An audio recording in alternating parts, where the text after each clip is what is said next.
సుందరాయ శుభాంగాయ మంగళాయ మహోజసే సింహశైల నివాసాయ శ్రీ నృసింహాయ మంగళం. శ్రీ శ్రీ శ్రీ వరాహలక్ష్మీ నృసింహస్వామి వారి సన్నిధానంలో జ్యేష్ఠ శుద్ధ దశమి ఆదివారం హస్త నక్షత్రం జూన్ 16వ తారీఖు యథావిధిగా 4 గంటల నుంచి 4:30 గంటల వరకు సుప్రభాత సేవ. సుప్రభాత సేవలో భాగస్వాములు కాగోరు వారు దానికి తగిన రుసుము చెల్లించి సంప్రదాయ వస్త్రధారణతో పరిమిత సంఖ్యలో భాగస్వాములు కావచ్చు.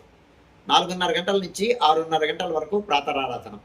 ప్రాతరారాధనలో భాగస్వాములు కాగోరు వారు దానికి తగిన రుసుము చెల్లించి సంప్రదాయ వస్త్రధారణతో పరిమిత సంఖ్యలో భాగస్వాములు కావచ్చు. ప్రాతరారాధనలో భాగంగా నిత్యవేద పారాయణం, పురుషత్ పారాయణం, దివ్య ప్రబంధ సేవాకాలం, అనంతరం ధూపసేవ.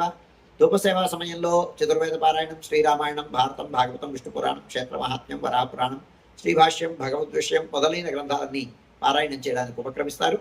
అనంతరం బాలభోగ నివేదనం అయిన తర్వాత నిత్యహోమం, పరిహరణం అయిన తర్వాత మంగళాశాసనం, చాత్మరగోష్ఠి, తీర్థ వినియోగం అయిన తర్వాత చుట్టు సన్నిధిలో మంగళాశాసనం పూర్తి చేసుకున్న తర్వాత సుమారు 6:30 గంటల నుంచి సర్వదర్శనం ఆరంభమవుతుంది.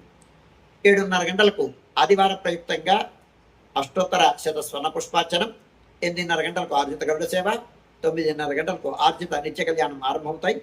ఆయా సేవల్లో భాగస్వాములు కాగోరు వారు ఆయా సేవలకి తగిన రుసుము చెల్లించి సంప్రదాయ వస్త్రధారణంతో పరిమిత సంఖ్యలో భాగస్వాములు కావచ్చు. 11:30 గంటల నుంచి 12:15 గంటల వరకు మహానివేదనం, రాజభోగ నివేదనం. ఈ సమయంలో భక్తుల యొక్క దర్శనములు నిలుపుదల చేయడం జరుగుతుంది. 12:15 నుంచి మధ్యాహ్నం 2:30 గంటల వరకు సర్వదర్శనం. మధ్యాహ్నం 2:30 గంటల నుంచి 3 గంటల వరకు మధ్యాహ్న విరామం. ఈ సమయంలో భక్తుల యొక్క దర్శనములు నిలుపుదల చేయడం జరుగుతుంది. మధ్యాహ్నం 3 గంటల నుంచి రాత్రి 7 గంటల వరకు సర్వదర్శనం. రాత్రి 7 గంటల నుంచి 8:30 గంటల వరకు రాత్రి ఆరాధనం. రాత్రి ఆరాధనలో భాగస్వాములు కాగోరు వారు దానికి తగిన రుసుము చెల్లించి సంప్రదాయ వస్త్రధారణతో పరిమిత సంఖ్యలో భాగస్వాములు కావచ్చు. 8:30 గంటల నుంచి 9 గంటల వరకు సర్వదర్శనం. 9 గంటలకు ఏకాంత సేవ కవాట బంధనంతో ఈనాటి కార్యక్రమం సుసంపన్నమవుతుంది.